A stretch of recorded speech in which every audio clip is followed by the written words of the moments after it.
Attendance monitoring policy purpose. The purpose of attendance monitoring policy is to monitor staff attendance and punctuality in the school.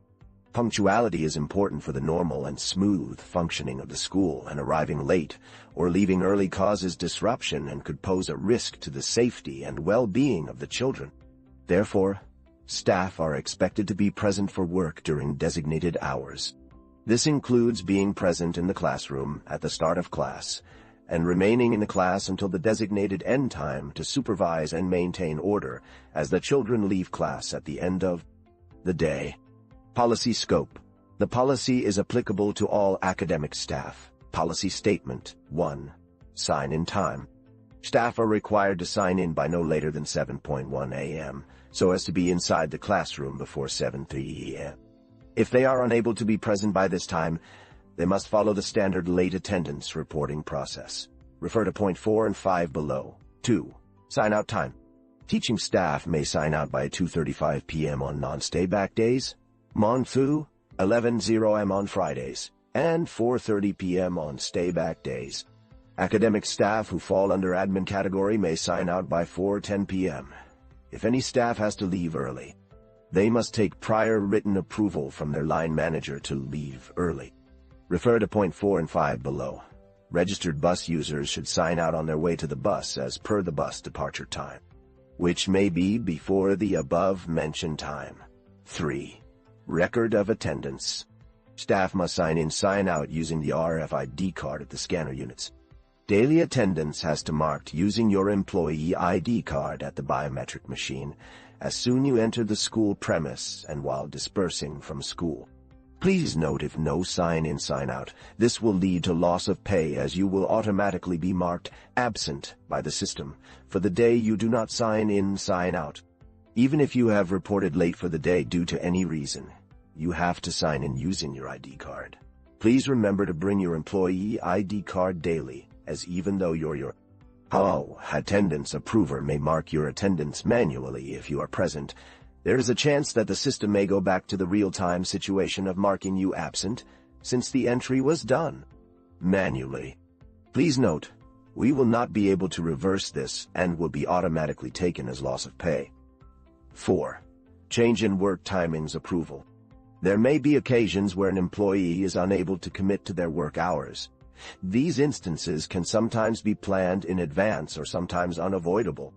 It is the employee's responsibility to provide notice to their line manager as soon as reasonably possible and follow the late attendance reporting process and get approval from the concerned assistant principal. 5. Punctuality. If an employee is not punctual for the start and/or end timings of their work day without prior written approval from their line manager, the employee may be subject to progressive disciplinary action up to and including termination. The following punctuality triggers, late attendance and/or leaving early, will apply. 3 occurrences of punctuality triggers will incur a verbal warning to the employee's file. A further 3 occurrences of poor punctuality, a total of 6, will incur a written warning. A further 3 occurrences of poor punctuality, a total of 9, will incur a final written warning. If there are 10 or more occurrences of poor punctuality, an employee will be subject to the full disciplinary process, which may result in termination of employment. 6. Leave deduction for half-day. If an employee is absent for part of the working day without prior approval to account for their absence, the employee may incur a full day of loss of pay. 7. Overseas travel. An employee who has to travel out of UAE due to any reason in between the academic year has to get a written approval from the executive principal CEO. Email should be sent to principal after discussing with your assistant principal. 8. Approved leave and loss of pay. Any long leave apart from sick leave, which is approved by principal, will be considered as loss of pay. Approval of leave does not mean that the leave will be fully paid unless given in writing by principal. 9. Leave application on Phoenix. All leaves should be applied on Phoenix with attachment of accurate supporting document. As per rules, any type of leave taken has to be applied on Phoenix. This is mandatory for ALL staff members. After informing your line manager, kindly apply for the leave on Phoenix at the same time.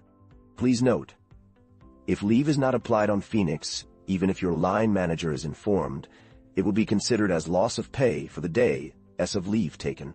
Staff members who are on maternity leave are requested to complete their leave application on Phoenix. For maternity leave, the maternity form with required approvals is to be submitted to HR office 2 months prior to the due date. Please be informed that failing to apply for leave on Phoenix will affect end-of-service calculations.